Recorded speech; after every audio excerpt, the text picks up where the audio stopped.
Hari Om. Welcome to the next Bhagavad Gita lesson. Let's relax the body and mind for a moment with a slow, deep breath.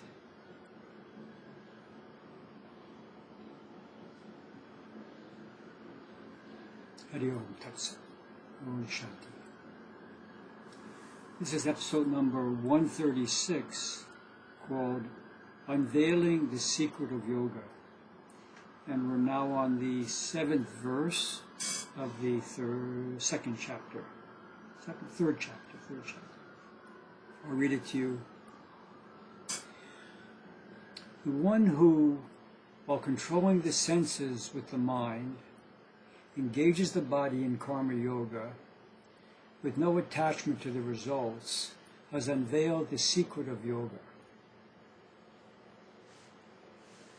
In this verse, Sri Krishna gives a succinct summary of the path of karma yoga. First he says, controlling the senses with the mind. When the senses are not controlled, when they're constantly on the lookout for what can be enjoyed next, then my mind is preoccupied with me, and I don't have a lot of space for you. I'm walled into this separate self, and I'm less capable of feeling that which is connecting us all. With a reasonable discipline, we can enjoy the senses in a way that promotes the well-being of the body and mind and doesn't drag our spirit down. The next thing Krishna says is engage the body in karma yoga. One of the upshots of not overindulging the senses is that we have a lot more energy, which is not necessarily a good thing. When an unclean mind is provided with increased energy, then we become more of a nuisance to others and even ourselves. But when we become less of self-obsessed, we can direct that conserved energy into doing something that's useful for others and supports our spiritual growth. Then Krishna says, with no attachment to the results.